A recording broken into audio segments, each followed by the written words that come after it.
Chief secretary doctor A Jayathilak, സംസ്ഥാന police മേധാവി, എറണാകുളം ജില്ലാ കളക്ടർ ജി പ്രിയങ്ക തുടങ്ങിയവർ ചേർന്നാണ് പ്രധാനമന്ത്രിയെ സ്വീകരിച്ചത്. ലാൽകൃഷ്ണ ചേരുന്നു. ലാൽ, മത്സ്യത്തൊഴിലാളി സമൂഹത്തിന് വേണ്ടി ഇവിടെ ഭരിച്ച സർക്കാരുകളൊന്നും ചെയ്തില്ല എന്നത് വേണമെങ്കിൽ രാഷ്ട്രീയ വിമർശനം എടുക്കാം. പക്ഷേ യഥാർത്ഥ രാഷ്ട്രീയ വിമർശനം വരാൻ പോകുന്ന പരിപാടിയിൽ. പക്ഷേ സാധാരണഗതിയിൽ മുഖ്യമന്ത്രി പ്രധാനമന്ത്രി കേരളത്തിലേക്ക് എത്തുമ്പോൾ പോയി ക്ഷണിക്കൽ ഒരു പതിവ് കാഴ്ചയാണ്. പക്ഷേ ഇക്കുറി മുഖ്യമന്ത്രി അടക്കം ഒരു ജനപ്രതിനിധികളും പ്രധാനമന്ത്രിയെ സ്വീകരിക്കാൻ എത്തിയില്ല എന്നുള്ളതും ഈ വരവിന്റെ ഒരു പ്രത്യേകതയാണ്. ലാൽ,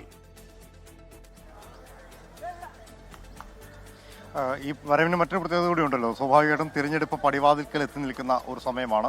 അതുകൊണ്ട് തന്നെ രാഷ്ട്രീയമായി തന്നെയാണ് എല്ലാവരും ഇതിനെ കാണുന്ന. പ്രോട്ടോകോൾ എന്നുള്ളത് മറ്റൊരു ഘടകമായി തന്നെ അവിടെ നിൽക്കുന്നുണ്ട്. എന്താണെങ്കിലും തൊട്ടു പിന്നാലെ, അതായത് പ്രധാനമന്ത്രിയുടെ വരവിന് മണിക്കൂറുകൾക്ക് മുമ്പ് ഉടലെടുത്ത ഒരു വിവാദം അതിൻ്റെ ഉച്ചസ്ഥായിലേക്ക് കടന്ന ഒരു കാഴ്ച കൂടിയാണ് നമ്മൾ കണ്ടത്. അതിൻ്റെ തന്നെ ബാക്കി പത്രം എന്നോളമാണ്.